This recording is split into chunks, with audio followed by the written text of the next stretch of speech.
ये इच्छा पूर्ति पत्थर, मुझे 1000 सोने की मुद्राएं दे दो। इतना कहते ही लकड़हारे को एक पोटली भरकर सोने के सिक्के मिल जाते हैं। यह सब कुछ वह चोर छिपकर देख रहा था। अरे वाह, यह तो एक जादुई पत्थर है। यदि यह पत्थर मुझे मिल जाए तो मैं दुनिया का सबसे अमीर आदमी बन जाऊंगा। हे इच्छा पूर्ति पत्थर, अब तुम इसी गुफा में समा जाओ और बाहर तभी निकलना जब तुम्हें कोई अच्छा और सच्चा इंसान पुकारे। इतना सुनते ही पत्थर गुफा में समा जाता है। फिर मोहन वहाँ से चला जाता है। तभी वह चोर वहाँ पर आ जाता है। अरे ये क्या, यह पत्थर तो गुफा के अंदर चला गया। अब इसे बाहर कैसे निकालूं? मैं ऐसा करता हूँ, अपने साथियों को बुलाकर लाता हूँ और इस गुफा को खोद कर वह पत्थर निकाल लेता हूँ। अरे नहीं, यदि मैं अपने साथियों को बुलाकर लाऊंगा तो वह भी इसमें से हिस्सा मांगेंगे। नहीं, मैं ऐसा करता हूँ, मैं अकेले ही इस गुफा को खोद कर वह पत्थर निकाल लेता हूँ। इतना सोचकर चोर तुरंत एक फावड़ा लेकर आता है और गुफा की खुदाई चालू कर देता है।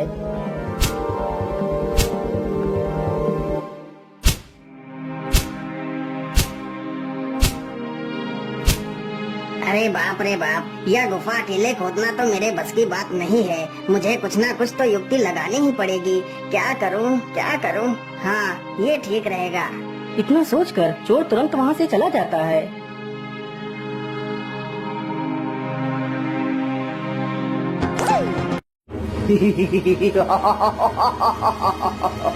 अब मैं पूरे गांव को खत्म कर दूंगा। राक्षस को देखकर पूरे गांव में भगदड़ मच जाती है। वह राक्षस एक किसान को पकड़ ले जाता है।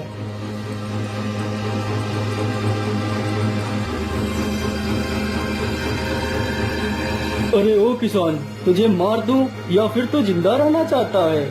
नहीं राक्षस देवता, आप मुझे मत मारिए। आप जो भी कहेंगे मैं वही करूँगा। तो फिर ठीक है, जल्दी से इस गुफा की खुदाई करना चालू कर दो। जब तक तुम्हारे हाथ चलेंगे तब तक तुम्हारी सांसें चलेंगी। किसान तुरंत ही गुफा की खुदाई करने लगता है। उस राक्षस के वेश में कोई और नहीं बल्कि वह चोर ही था। इसी प्रकार वह हर रोज गांव में राक्षस बनकर जाता और किसी न किसी व्यक्ति को उठाकर ले आता।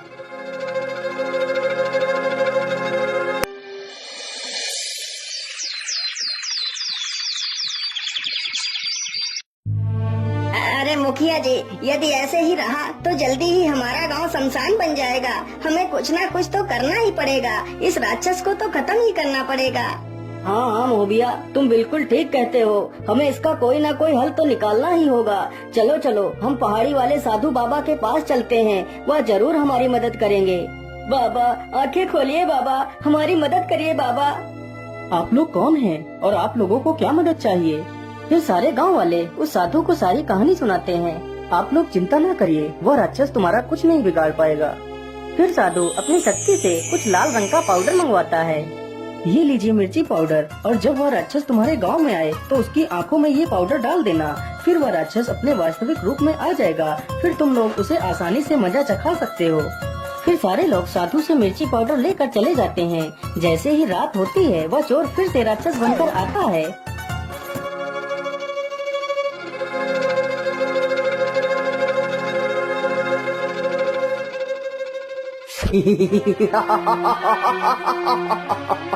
अब मैं तुम सबको खा जाऊंगा।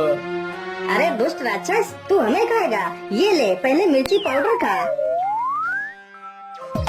अरे हाय रे, बाप रे बाप, मुझे मार डाला। इन दुष्ट गांव वालों ने मेरी आंखें ही फोड़ दी। अरे बाप रे बाप, मैं तो मर ही गया। अच्छा, तो राक्षसी मुखोटे के पीछे यह दुष्ट चोर है। अरे मारो सब लोग इसे। अरे खबरदार, जो किसी ने भी एक कदम आगे बढ़ाया। चलो सभी लोग हमारे साथ गुफा में चलो। तीनों चोर बंदूक दिखाकर सारे गांव वालों को गुफा में ले जाकर उनसे खुदाई का काम करवाने लगते हैं।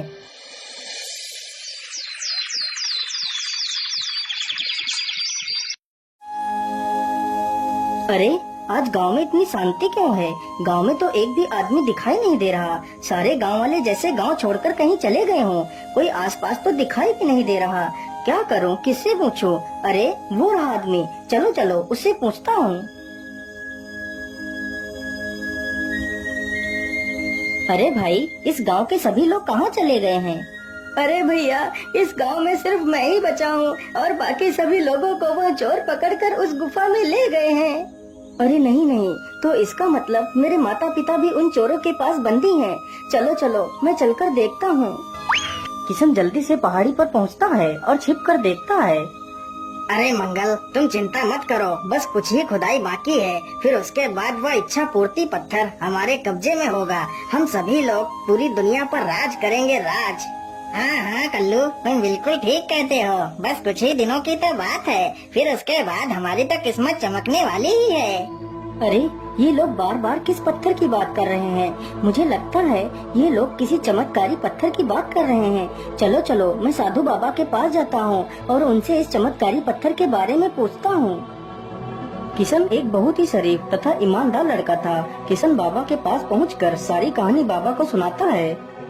बेटा, वह एक इच्छा पूर्ति पत्थर है। वह पत्थर जिसके भी हाथ में आ जाए वह अपनी कोई भी इच्छा को पूरा करवा सकता है। लेकिन अब वह पत्थर गुफा में समा गया है। जब कोई नेक और शरीफ इंसान उस पत्थर को पुकारेगा तो वह पत्थर फिर से प्रकट हो जाएगा। बाबा, अब आप ही मेरी मदद कीजिए। मैं अपने माता पिता को कैसे बचाऊं? उन डाकुओं के पास तो हथियार हैं। भला मैं उनसे अपने माता पिता तथा अपने गाँव के लोगों को कैसे बचा सकता हूँ? पुत्र, तुम बहुत नेक दिल हो जो तुम सभी के बारे में सोचते हो। यदि तुम चाहो तो तुम सबकी जान बचा सकते हो। लेकिन वो कैसे बाबा? आप मुझे जल्दी से बताइए। फिर वह साधु किशन के कान में उस योजना को बताता है। योजना सुनकर किशन खुश हो जाता है और अकेले ही गुफा की तरफ चल देता है। अरे अरे, यह लड़का कौन है जो बिना किसी वजह के मुंह उठाकर इधर ही चला आ रहा है? अरे मगलू, आने दो, इसे आने दो। यह हमारे लिए एक नया नौकर आ रहा है।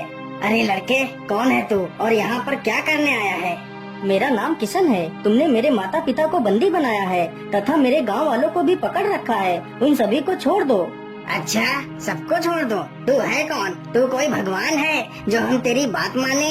अरे छगन, इसे भी पकड़कर गुफा में डाल दो और इससे भी खुदाई का काम करवाओ। छगन डाकू तुरंत उसे पकड़कर गुफा में ले जाता है और उसे भी गुफा खोदने को कहता है। फिर वह डाकू गुफा से बाहर चला जाता है। अरे बेटा, तुम यहाँ कैसे आ गए? तुम तो शहर गए हुए थे। हाँ पिताजी, मैं शहर गया था, लेकिन अब मैं आप लोगों को बचाने के लिए आया हूँ। लेकिन बेटा, अब हम यहाँ से कभी नहीं निकल सकते।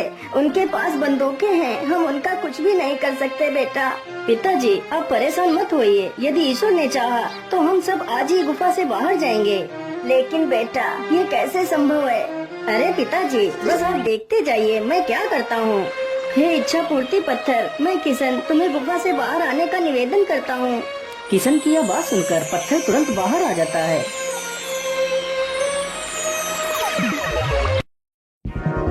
अरे वो लड़के, जल्दी से इस पत्थर को हमारे हवाले कर दो, नहीं तो मैं तुम सबको मार डालूंगा। हे इच्छा पूर्ति पत्थर, तुम इन सबकी बंदूकों को टेढ़ा कर दो। किशन के इतना बोलते ही सारे डाकुओं की बंदूकें टेढ़ी हो जाती हैं। अरे ये क्या हो गया? हमारी बंदूकें टेढ़ी कैसे हो गयी? हे इच्छा पूर्ति पत्थर, तुम इन सारे डाकुओं को उल्टा लटका दो। किशन के इतना बोलते ही सारे डाकू उल्टे लटक जाते हैं।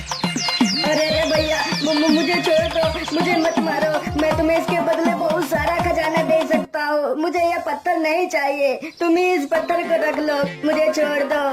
हाँ हाँ, छोड़ देंगे, पहले तुम्हारी थोड़ी सी खातिरदारी तो कर लें। हे इच्छा पूर्ति पत्थर, तुम इन सभी के पिछवाड़े डंडे मार मार कर सुझा दो। फिर वह डंडे अपना काम शुरू कर देते हैं। अरे अरे भैया, मैं तो मर ही गया। अरे मेरे भैया, हमें छोड़ दो। बस करो भैया, अब हमें मत मारो, नहीं तो हम मर ही जाएंगे। आज के बाद हम कोई चोरी नहीं करेंगे, मुझे छोड़ दीजिए। हे इच्छा पूर्ति पत्थर, तुम इन सारे डंडों को रोक दो और इन सारे चोरों को नीचे उतार दो।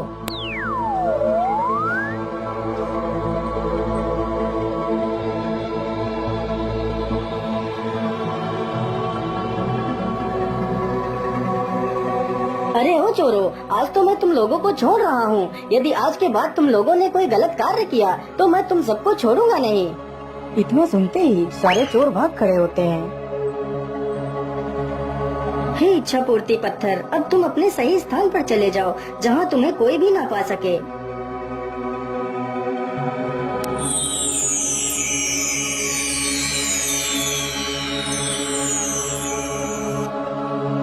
इस प्रकार किशन ने अपनी ईमानदारी और अपने अच्छे कर्मों की वजह से उन सभी की जान बचा ली और खुशी खुशी अपने घर लौट जाता है।